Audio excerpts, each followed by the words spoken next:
Okay, today we are tackling this tasty morsel of guitar goodness found in the track Nothing Else Matters by the mighty Metallica, another Metallica one.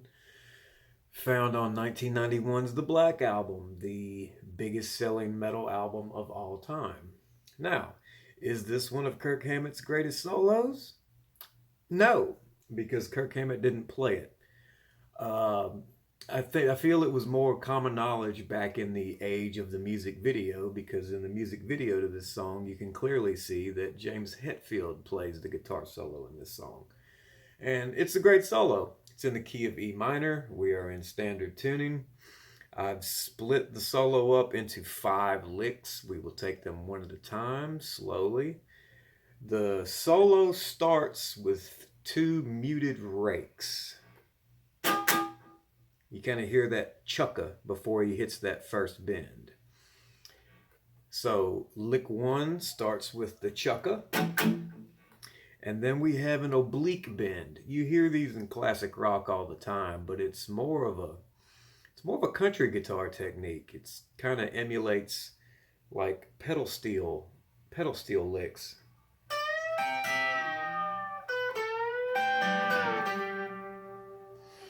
So an oblique bend is you use 2 notes, one stays stationary, you don't bend it, and the other note you bend. So in the case of this solo, the stationary note is at the 15th fret of the B string. You're not going to bend that one. You are, however, going to bend the note on the 14th fret of the G string. Your target note is this. So you're bending the 14th fret up to the 16th fret. And as you do that, you're also striking the 15th fret on the B and keeping that in place. Very common rock technique. So after the oblique bend, you're going to bend and release the 14th fret again, and then strike the 12th fret with vibrato. So all together.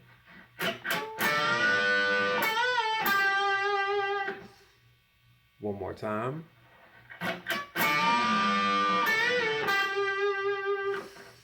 Now the next note almost sounds accidental to me. I've seen it tabbed before as just a muted note, but it kind of sounds like while he's vibratoing that 12th fret note, he kind of hammers on to the 14th fret.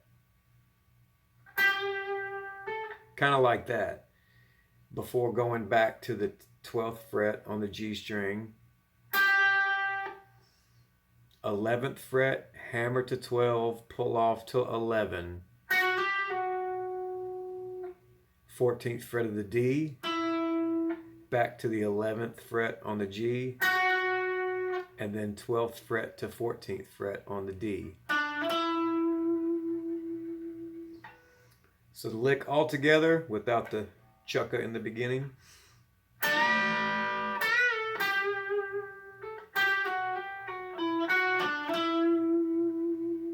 One more time.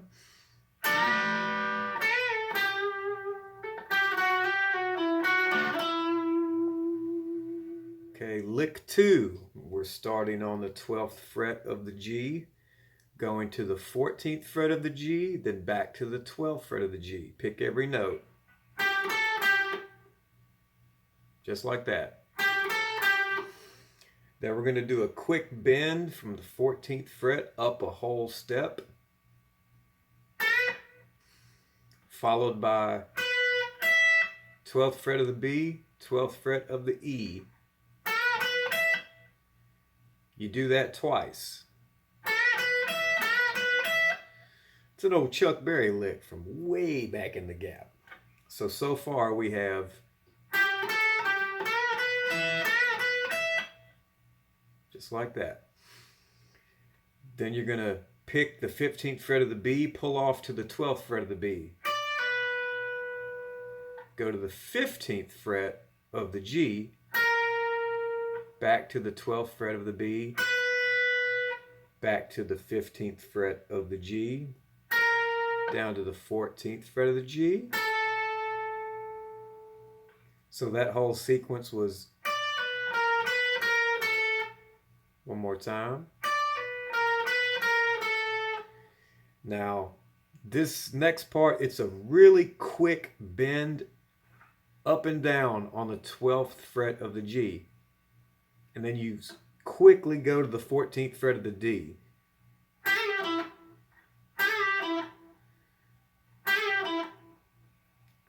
So start from the top of lick 2 all together slowly.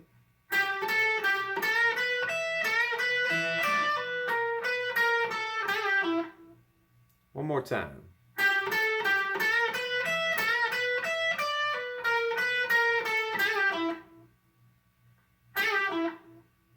The phrasing is it's quick. As soon as you hit that last 14th fret on the D, that E note, you're going to play a double stop, which just means 2 notes. 14th fret of the G, 14th fret of the B. You're going to pick them and kill them.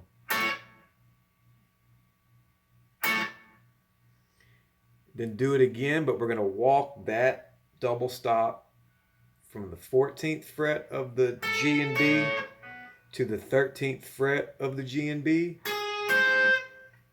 and then just a single note 12th fret on the G.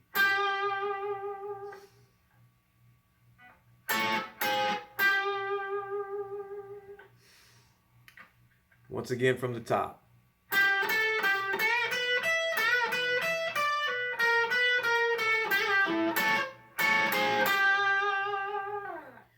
Okay, lick 3. We're going to slide up to the 15th fret on the high E,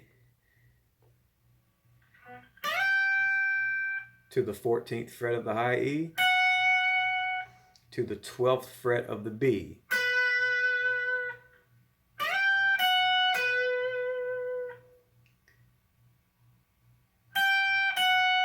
Then 15 and 14 on the high E again. All together.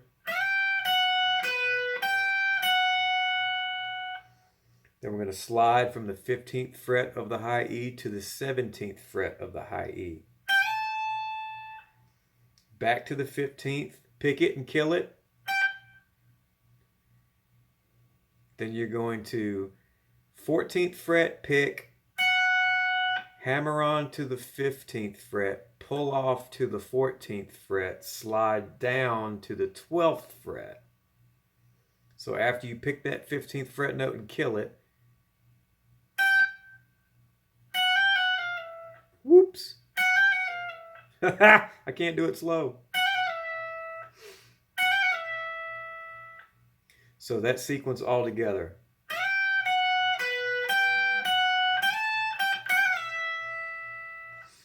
Now, use your first finger to slide back to that 12th fret, because you're going to have to roll it and catch this 12th fret note on the B string next.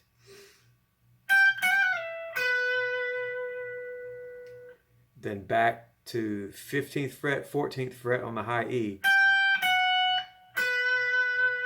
Back to the 12th fret of the B.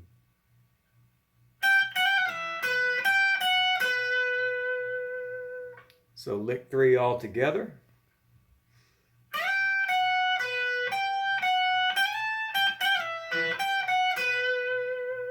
See if I can get that cleaner.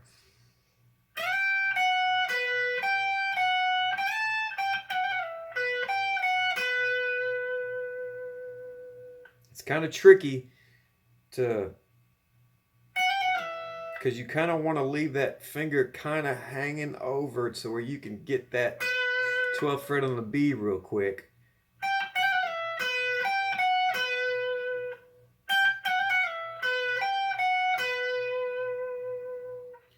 Lick 4. We're actually starting with the same notes that started lick 2. 12th fret to the 14th fret, back to the 12th fret, all on the G string. And we're going to go back to that same oblique bend that opened the solo. This time we're going to bend it up and back down, pull off to the 12th fret, and land on the 14th fret of the D string. Immediately go back up to the 12th fret of the G, 14th fret of the G, bend it up a whole step. 12th fret of the B, 12th fret of the high E. So it's basically the same thing we did in lick 2. We're going to pick the 15th fret of the B string, and we bend it up a full step and pull off to the 12th fret. And then right back to the 15th fret of the B, bend it up a full step and hold it. Lick 4 slowly from the start.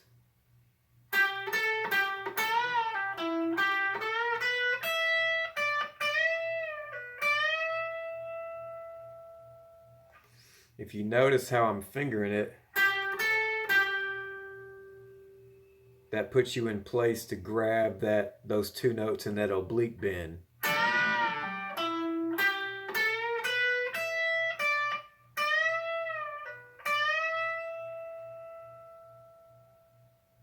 Now, the last note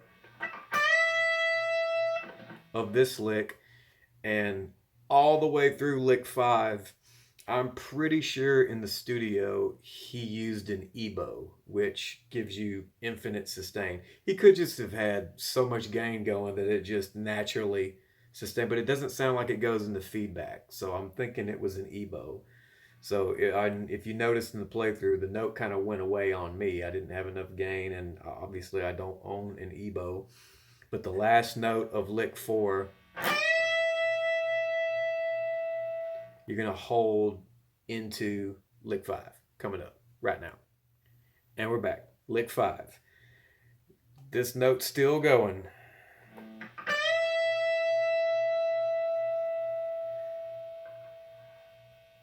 You're going to gradually bring it down, and then it's going to be kind of a silent pull off to the 12th fret, hammer to the 15, pull back off to the 12th.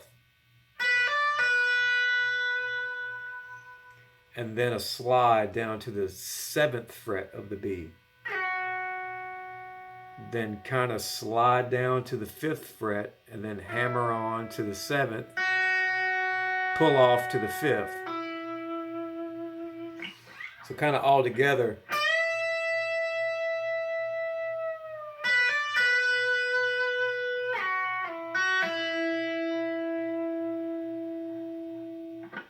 It's all legato, which means you really don't pick any of it, but that Ebow, it gives infinite sustain. So he's kind of just almost playing one-handed there.